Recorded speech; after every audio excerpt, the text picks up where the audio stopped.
N형 인간.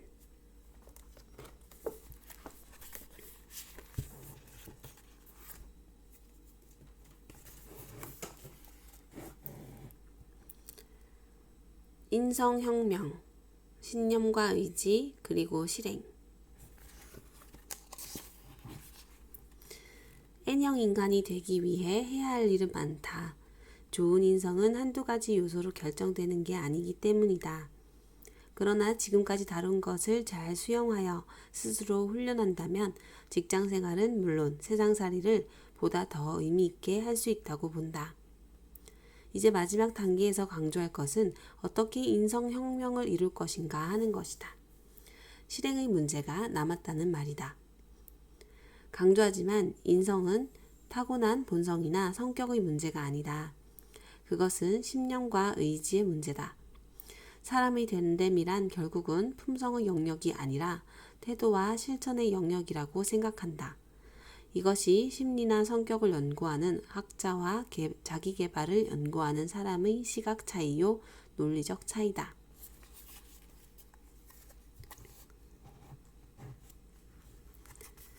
내가 잘 아는 A씨, 50대 후반의 나이에 처음 만나 사귀기 시작했다. 참 인품이 좋은 친구다. 젠틀하다. 그래서 주위 사람들이 그를 좋아한다. 그런데 N형 인간을 집필하는 과정에서 흥미로운 사실을 발견했다. 그와 소주잔을 기울이며 속 깊은 대화를 나누다가 알게 된 것이다. 그의 솔직한 고백을 바탕으로 구성한 내 친구 A는 이런 사람이다. 당신은 이 사람을 어떻게 생각하는가?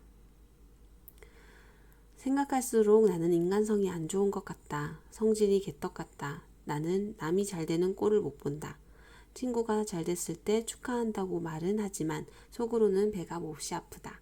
시샘이 강하다. 또한 나는 독불 장군이다. 사람을 깔본다. 인류대학 출신이라서 은연중에 그런 면을 나타낸다고 나도 생각했었다. 완벽을 추구하고 결박성이 있어 조금 대대한 사람을 보면 내심으로 경멸한다. 그래서 친구도 가려서 사귄다. 인간관계 자체가 성가시다. 자연히 인간관계의 폭이 좁다. 나는 머리 회전이 빨라서 이야기를 잘 꾸며내며 쇼맨십 또한 강해서 속 다르고 겉 다른 짓도 잘한다. 거짓말도 완벽하게 해낼 수 있다. 성장기의 아버지가 엄청난 사기를 당해 집안이 풍비박산 난 탓에 사람을 믿지 못할 뿐만 아니라 어떤 일에 부닥치면 부정적이고 비관적인 생각이 먼저 떠오른다. 성격은 엄청 급해서 서로 스스로가 생각해도 지독히 신경질적이다. 젊은 시절 민원인과 싸운 적이 한두 번이 아니다. 그나마 한 가지 장점이 있다면 무엇을 하든 꾀를 부리지 않는다. 열정적이다. 솔직히 고백하건대 이건 나의 성격이요 본성이다. 여기까지 말한 그가 침을 삼키며 숨을 고르고는 다시 말을 이었다. 일체유심조, 일체유행조. 그런데 언제부터 인간 아이가 들어가면서 나 스스로를 타이르기 시작했다. 의도적으로 본성과 다르게 행동했다. 사람이 우습게 보일 때는 사람을 깔보지 말자고 스스로를 타일렀다. 인간 같지도 않은 고객을 대하며 신경질이 솟구칠 때는 15초만 참으면 된다는 어느 책의 구절을 떠올린다. 실제로 마음속으로 15을 세는 경우도 있다. 신경질을 폭발시키고 나중에 늘 후회하던 나의 행동이 교훈이 됐다. 속사정을 모르는 사람들은 나를 꽤나 서비스 정신이 투철하고 친절한 사람으로 생각한다. 또한 난 사람 사귀는 것은 좋아하지 않지만 일단 사람을 만나면 작심하고 분위기 메이커가 되려고 하며 상대방을 치켜세우고 배려한다. 그럴 때마다 인간관계의 황금률이라는 기브앤테이크를 되뇌이곤 한다.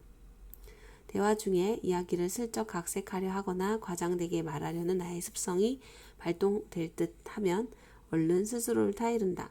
그냥 솔직하고 정직하게 말하자고. 뿐만 아니라 어떤 일에 직면하든 의도적으로 긍정적으로 생각하려 애쓴다. 힘겨운 상황에 노출되어 부정적인 생각이 침투해오면 얼른 생각을 돌린다. 긍정적으로. 어떤 책에서 미운 사람을 향해 사랑한다고 외쳐보라는 구절을 읽은 후 에는 실제로 내가 미워하는 사람을 향해 허공에 대고 사랑한다고 외쳐본 적도 있다. 길거리를 가다 동냥을 하는 사람이 있으면 그냥 지나쳤다가 아차 싶어 일부러 발걸음을 돌려 1,000원 정도 손에 쥐어준다. 그냥 지나친 것이 솔직한 나의 본성이라면 발걸음을 돌린 것은 나의 의지다. 자, 대충 이런 스토리다. 이 사례는 실하다. 그럼 이제 당신에게 묻는다. 이 사람 A는 인성이 좋은 사람인가 나쁜 사람인가? 그의 말대로 인간성이 나쁘고 성질이 개떡 같은가 아닌가? 이쯤 되면 심리학자나 성격학자들이 말한 인성이나 성격이 과연 무엇인지 곱씹게 된다. 고칠 수 있다, 고칠 수 없다는 논쟁도 의미가 없는 것 같다. 내면 운운하지만 오히려 겉으로 드러난 것이 그 사람의 인성이요 성격이라는 생각이 든다. 꽁 잡는 게 매 아닌가? 이 책이 노리는 바가 바로 그것이다. N형 인간의 기치를 높이 든 나의 의도가 바로 이것이다. 내면의 성품이 어떻든 간에 겉으로 드러나는 언행에 따라 N형 인간의 여부가 결정된다는 말이다. 겉과 속이 일치하면 좋겠지만 말이다. 다시 말해서 타고난 N형 인간이 아니라면 언행을 먼저 고침으로써 N형 인간이 될 수 있다는 말이다. 이것은 이미 심리학자 윌리엄 제임스가 힌트를 주지 않았던가. 그는 사람은 행복해서 웃는 게 아니라 웃어서 행복한 것이라고 했다. 1890년 출간된 심리학의 원리에서 우리가 어떤 성격을 원한다면 이미 그런 성격을 가지고 있는 사람처럼 행동해라고 했다. 이것이 그의 심리학적 결론이다. 즉, 일체유심조가 아니라 일체유행조다. 모든 게 행동하기 나름이라는 말이다. 행동의 변화가 감정을 변화시킨다는 윌리엄 제임스의 이론에서 감정을 인성으로 바꿔보라. N형 인간 만들기의 논리적 기반으로 딱 맞다. 윌리엄 제임스의 주장은 1970년대에 심리학자 피터 레인손에 이르러 행동 활성화라는 훈련법으로 구체화됐다. 행동 활성화 훈련법이란 장기적인 변화를 이끌어내기 위해 구체적인 활동 목록을 작성하고 그것을 행동으로 실천함으로써 변화를 추구하는 방법이다. 예컨대 성실한 사람이 되는 것을 목표로 삼는다면 그 성실을 구성하는 요소나 보여줄 수 있는 행동 목록을 작성하고 그것을 실천하라는 것이다. 그럼으로써 결국 성실한 사람이 될 수 있다. 비록 타고나지는 않았더라도 새롭게 거듭날 수 있는 것이다.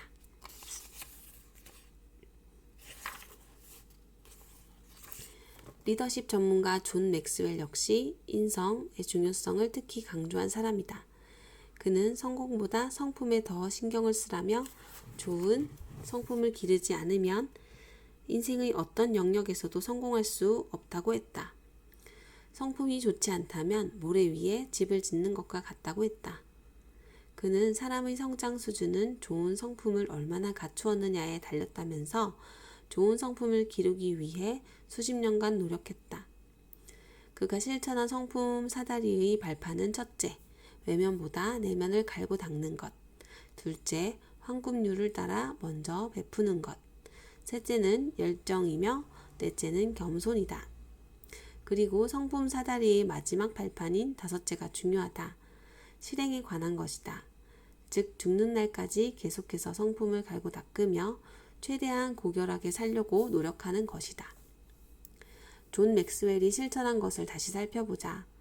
첫 번째 발판을 제외한 나머지는 타고난 성품에 관한 것이 아니라 행동과 태도의 문제이다. 윌리엄 제임스의 이론과 일맥상통함을 알 수 있다.